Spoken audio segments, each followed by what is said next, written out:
Pete, you on the phone, bud? Yes, sir. Thank you so much for calling. By the way, Pete is not only one of Chicago's finest, a great cop. He's been to the Sullivan and Son shows.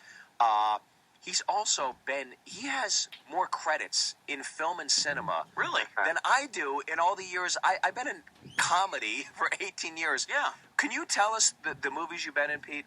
Not only movies, but television as well. Well, I've been lucky. I met some really cool people out at my job being a policeman downtown Chicago, and I started off in Nightmare on Elm Street in 2010. Awesome. We did a remake. Yeah. And then I was in Transformers Part 3, Transformers Part 4. I did a scene with Matt Damon in Contagion. That's awesome. And then been on a bunch of TV shows, Chicago Fire, Chicago Police. And then, of course, I was the head of security for Jerry Springer's show for 8 years. It's so awesome. This is the greatest. It is so awesome. When you put that badge on, did you ever think that you would also be part of the entertainment industry? Because you're literally on everybody's television set every day. You're on TV more than me or Gary. Definitely Gary. But you have more credits than both of us combined. I think we're going about this career path the wrong way. Yeah. Let's move to Chicago. Yeah, it's funny. If you look at just the Springer shows, I have 1,200 hours of television. That's Wow. That's unbelievable. And I know that it's just probably just all one big blur, but is there one or two guests that absolutely stand out to you that you will just never forget? You're absolutely right. Like, I'll see a picture posted on Facebook or something of just some like outrageous midget with horns on her head or whatever. Somebody will bring it up, and I'll be like, "Yeah, I don't remember that." They all kind of blend into the same. The one crazy thing we had happen was we had this lady came on the show. Her name was Grandma Rap.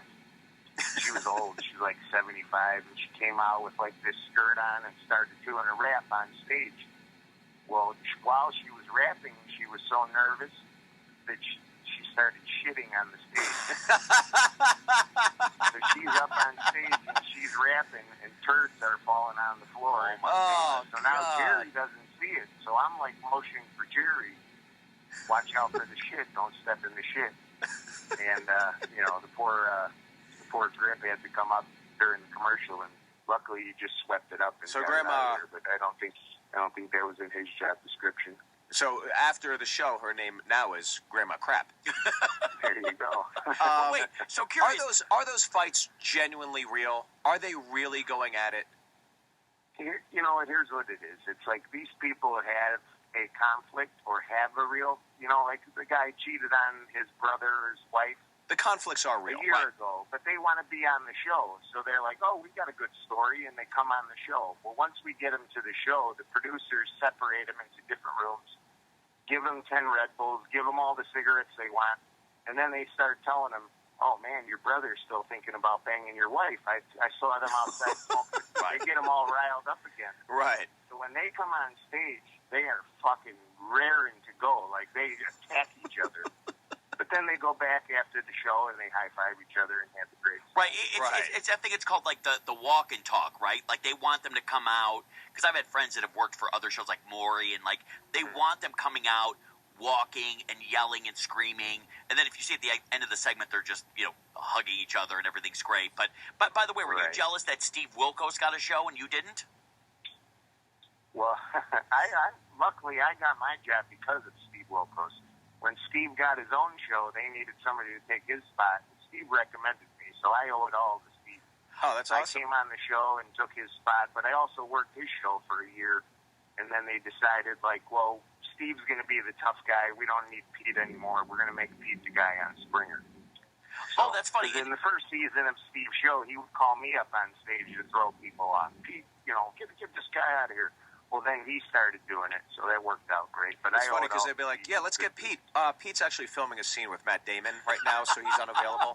That's awesome. Yeah. And by the way, all those shows moved to Connecticut, right? That's where they all are now, right? Yeah, halfway through my thing, we all moved to Connecticut because NBC saved a whole bunch of money. But so many questions, because we obviously wanted to get to the bread and butter of other things, but how did you get the job on Springer? How did that whole thing come about?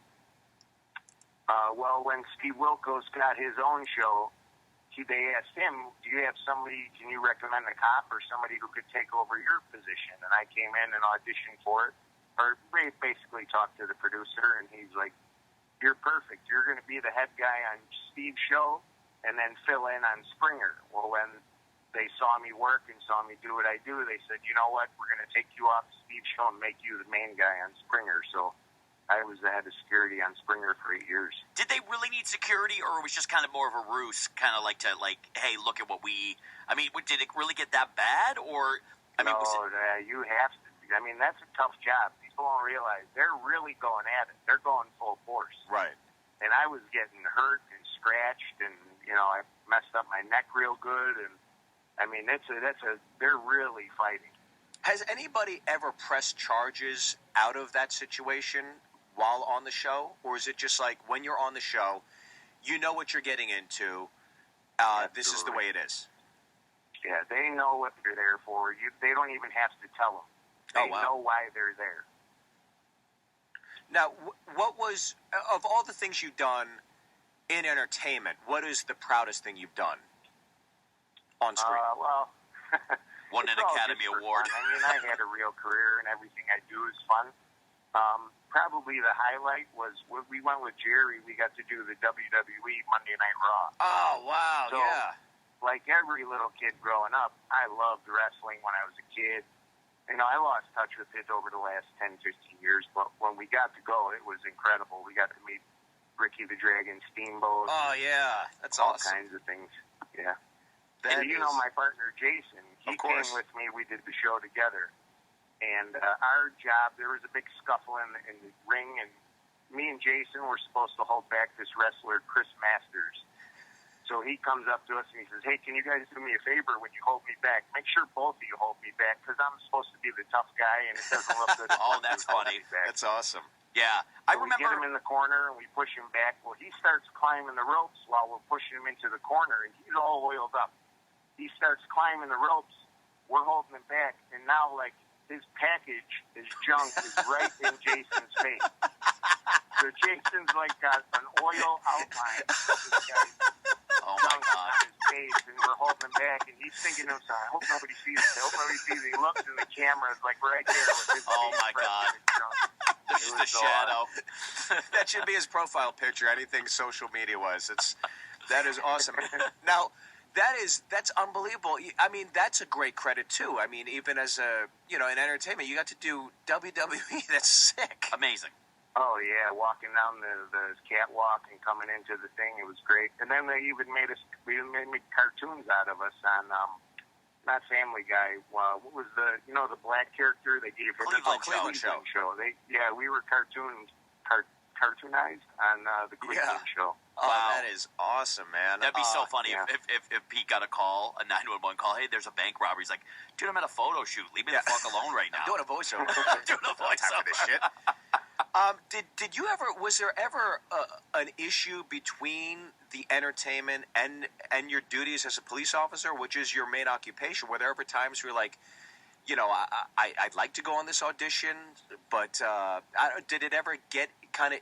Was there ever interference, or was it always able to work out? I was lucky where I worked the entertainment detail, so we worked at night. I worked 9 at night to 5:30 in the morning, so I had all day to go on auditions and go shoot things and do whatever I needed to do. Right. And then police are very flexible about getting days off. They have comp time built up, and I could get off whenever I needed. So it was never a problem. Well, I got to ask you this: since you straddled both lines, obviously as an accomplished police officer in Chicago, and you've had your fill in entertainment, what is the most realistic interpretation of being a police officer that you've seen either in movie or television? Probably The Wire. The Wire was pretty good, Right. If you had to say what's the most realistic, what's the closest, The Wire was pretty realistic. That was good. How about The Shield? Is The Shield pretty off? Because that's that's corrupt. It's 100 times ridiculous. Yeah. Oh wow. The Shield, Chicago Fire, but so Hollywoodized. It's nowhere near what it's really like. Well, we got to ask you, and how long has it? How long were you a police officer? 21 years. Wow. 21 years. It's unbelievable. We got to ask you, because we travel all the time. Right. We're both comedians. If we're getting pulled over by a police officer, what are the things you absolutely should not do, and what should you do when you're getting pulled over? Well, it all depends on whether you're getting pulled over by a city cop or like a suburbanite cop or a state trooper. Oh, right? what are the differences police there? Have a lot to do in the suburbs and the state police. They're just a different kind of cop. They're doing their job. They have not as much to do. Where we can pick and choose what's important and what's not. But what I would say is, anywhere you get pulled over, you want the best result. So turn the light on inside your car. Put your hands on the steering wheel. Put all your windows down. Don't make any crazy movements, and just wait for the police officer. Now, I've seen a rash of these videos, by the way, of like people citing their constitutional rights, Videotaping the police yeah, officer. yeah, like saying it is my right not to give you that information. Right.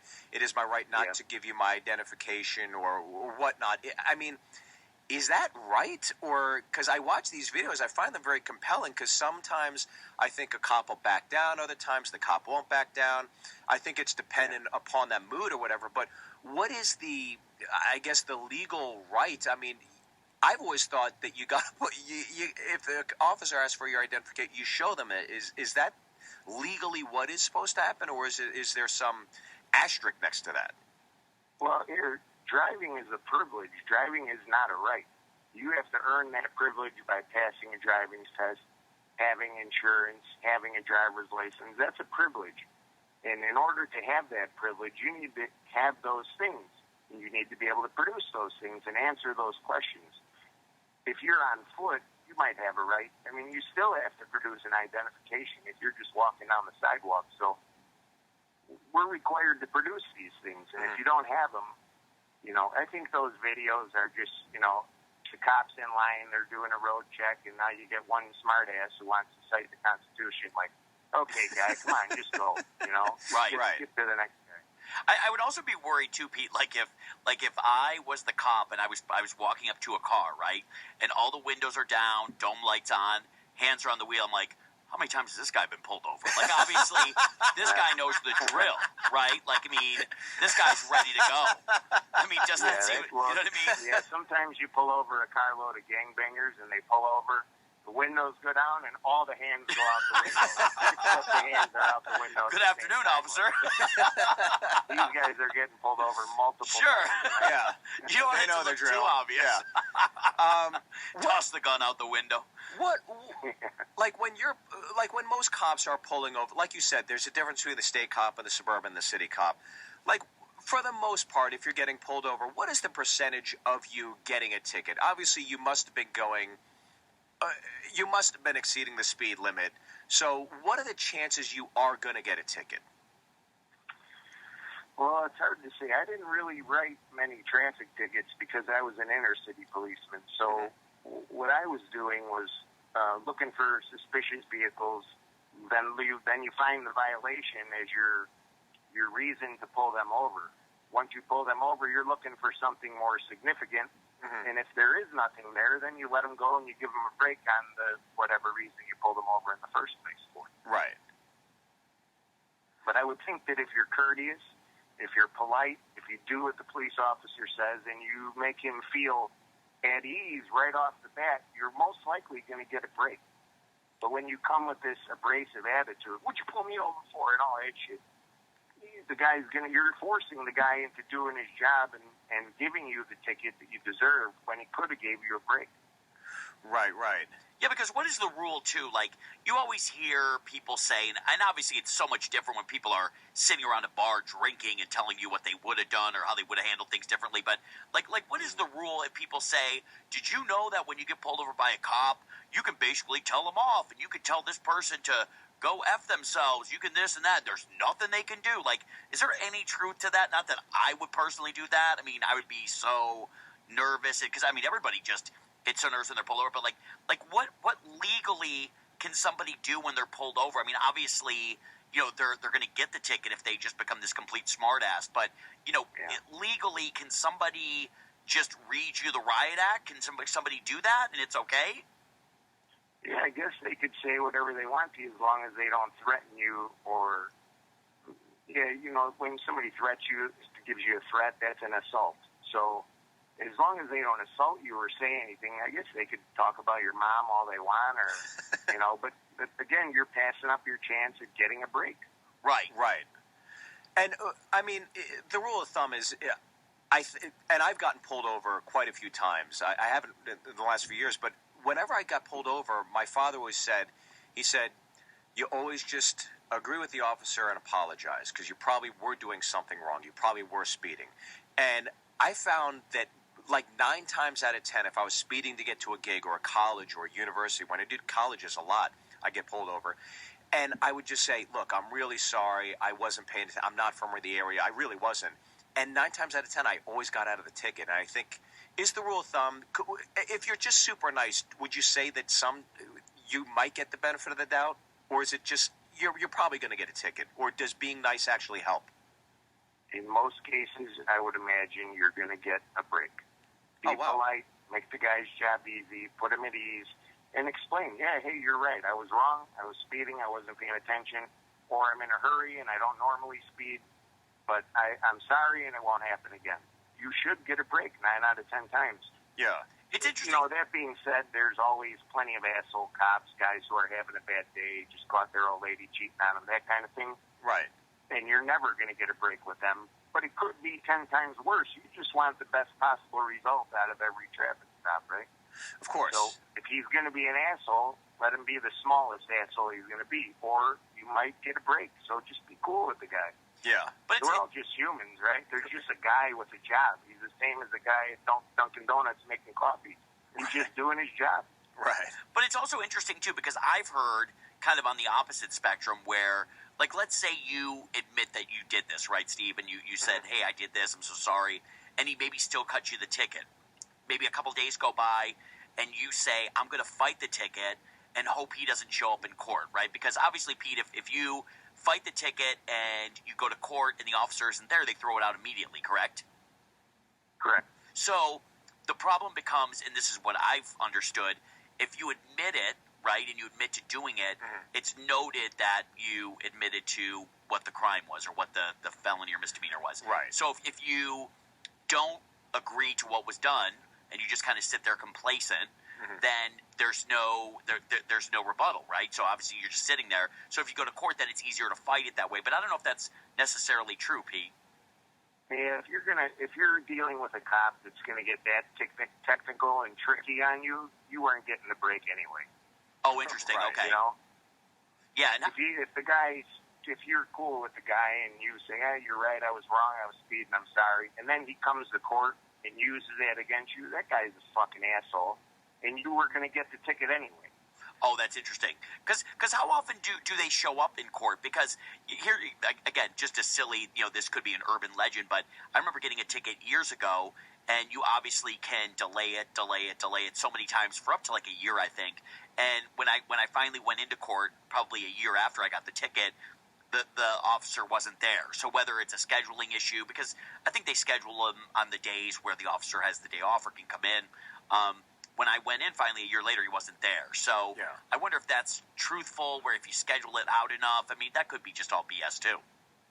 That's absolutely an effective strategy. And you see defense lawyers use that a lot too. They just keep dragging it on until the cops don't show up. Oh, wow. Most policemen have a traffic court key, so they go one day a month and deal with all their traffic. Well, if you can't make it that day or you're doing something else or you're on vacation, you don't make it that day. And then everybody gets off, usually. So that's absolutely a way to get around tickets. Wow. I never knew Just that. keep delaying it. But by the time I went in, it was literally a year later, and the judge announced certain people, and they said, the officer isn't here, your case has been dismissed. But I also, Pete, I was also wondering, what do you think about those billboards you see on the freeway of the ticket clinic, or do those work where those guys go in and you pay them a fee and you know what I mean, or is that all bullshit too? Those are just lawyers who know the ins and the outs of the court system. where they like drag it along, or they'll go talk to the cop and be like, "Oh, is my client an asshole? Can you give him a break?" Blah, blah, blah. They just know the ins and the outs, where the guy who goes to court once every 5 years doesn't know it. So they figure out a way in and around the rules. Well, we're coming to a close, but I got to ask this before we leave. What is one of your best, if not best, memory of being a Chicago City police officer? Is there one thing that you look back on and say, you know, that was a proud moment I had as a cop? Well, here, being a policeman is about helping people, right? It's not about the car chases and the shootouts and all that stuff. That's all fun, but it's about helping people. So everybody has their worst day of their life. They get their wallet stolen, they get in a bad car accident, they get mugged, something bad happens to you, and it's your worst day of your life. I, as a policeman, was fortunate enough to get to go and help people through their worst day. Right. I've seen it 1,000 times, so I know what people need, what they want, how to help them through their worst day. And that's where I got my satisfaction. It could be as simple as giving somebody directions or giving advice where to eat, or helping a woman through a rape or a shooting, or, you know, it all becomes the same thing. You're just helping people. That's all it's about. It really is amazing the plethora of emotions and literally the minor scale of giving somebody directions to, like you said, helping somebody deal with a rape. It just on an everyday basis, that's your occupation, and I can't thank you enough for taking the time to talk to us. I really do. I really think it was insightful, but also to know the incredible career you've had, not only as a cop, but also in entertainment and all the cool things you've gotten to do. I've always known you as just a stand-up guy, and thank you so much for taking the time to talk with us. Gary, do you have anything to say? And Pete, what are you up to now that you've retired from the force, and what I'm sure you're working on a singing career? Getting ready to... he's in town for the Grammys. I got shot, and so I had to retire. I lost my hand. So, I'm focusing on acting and this and that. So, good and bad, you know. Oh, so it was an injury that happened while you were on duty. A guy was burglarizing my neighbor's house, and they have 2 little girls, both under the age of 10. I had to go out there. I helped the guy, and he shot me once. I shot him 4 times, and I ended up losing my hand over it. But, they're safe. I'm safe. Wow. Everything worked out great. It's truly amazing because I think, especially now with like the advent of like iPhones and everybody is puffing out their chest, like I have the right to videotape this. I think, there's a lot of times where police don't get enough credit for all the great shit that they do. It's always like, hey, here's this one video that's going to go viral and let's 80 million people jump on it. But I think it's just like you hear these stories and you're like, holy shit, I mean, these are the heroes of, of everything good that's going on. And, just like he said, from, just directions and restaurants to, helping a victim and his name. It's just like, it really is crazy. I just think, I just hate seeing those videos like Pete was saying, somebody pulls up to the car. It's like, hey, I'm videotaping this. This is my First Amendment right. It's like, shut up. You know what I mean? Yeah. It's over and over again. And then you hear these stories and you're just like, oh, wow. It's like, this is really what it's all about. It's great. Well, Pete, like you said earlier, I think, when you said, it's just like any job. I think 90% of the people that work in any occupation are there to make a living and do their best for their families and whatnot and get through life. And then there's always going to be 10% of people, I think, that just are not happy and are assholes. And I think there are some asshole cops, but I think the majority are great, upstanding guys that, like Pete, are just trying to do the right thing and help and do a service, for example, to that city or to the township or whatever. And that's true with any job. I think, you can go into a Taco Bell and there's that person there that really wants to help and really wants to make it to that next level and become a manager. And then there's the other guy who, is jerking off into the sauce. And I don't want to talk about my family anymore.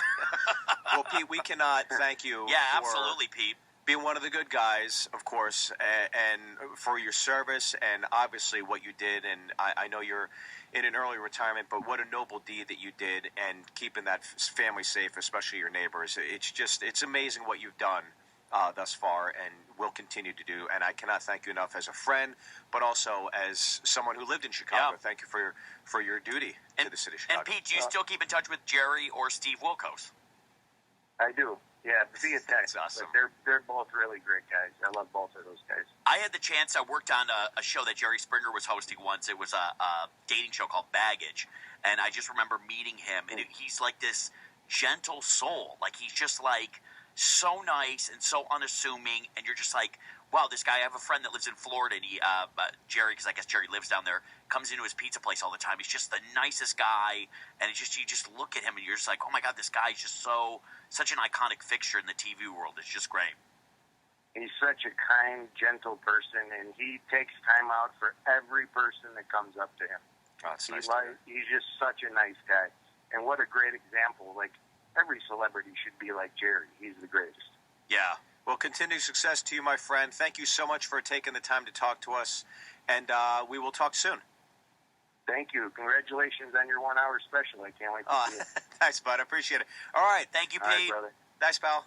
Well, that was Great. Pete Kelly. Just a great guy. Great guy. And I don't know if you've ever met him, but he literally looks like there's a reason he works in the movies. He looks like every Special Forces character that you'd ever see in a movie that you think just chiseled jaw, good-looking guy, just, like the complete opposite of us. We Did he come play Whirly Ball with us years ago? Because a bunch of the cops came. I remember Yes, that. he Was probably he part came, of that group? yeah. But I could talk to him just for couldn't another be a 2 nice hours guy, about the yeah. Springer Show. The Springer. I didn't even- we'll have him talk again about Springer. I didn't even realize when you said that he was calling in. I didn't even realize he was connected to that world. I mean, Yeah. that's just so crazy. And he's obviously was saying what a great boss Springer was. I mean, it would be so nice to have a boss that was just compassionate, paid for stuff. I wonder. Whoa, unbelievable! What a great guest. Great guest. Love him. And so I think the rule of thumb, like when we talked last week about the hotels, you talk about getting pulled over. The rule of thumb, just be nice. Yeah. If you're nice, if you're courteous, you can get upgraded. If you're nice and courteous, Sure. you get pulled over. If you don't go on the offensive or the defensive, you're just like, look, what I get pulled over for, what can we do, whatever. Like he's saying, 9 times out of 10, you probably get out of it if you And get it's out of a certainly ticket, if you're just nice about and it. it doesn't hurt. You know what I'm saying? Listen, being nice to people is just good karma in general. You know what I mean? It just doesn't. It's never a bad thing to be nice to people. Absolutely. Well, Yeah. And on that, I'm very excited that I don't think your special is going to do that well. Did anybody Jesus, buy that's that? how you end this? My God. I was That's how talking you about being end the taping of the podcast? I don't think your hour's going to do great. You were there. And this That's is the what I complete mean. opposite of what you said in the green room after, you fucking asshole. My I God. was just saying it's important to be nice to people. Oh, Yeah. you are the worst. Your calendar is dead in February. Shut the fuck. I'm taking time off to be with my family. So, at Canon Comedy, at Steve Byrne Live, write to us. Let us know Yeah. what is your occupation and would you discuss it with us? And we'd love to delve into it and get to know what could be the benefit. Yeah. How could that benefit us as consumers, as just Joe Schmo, getting through life?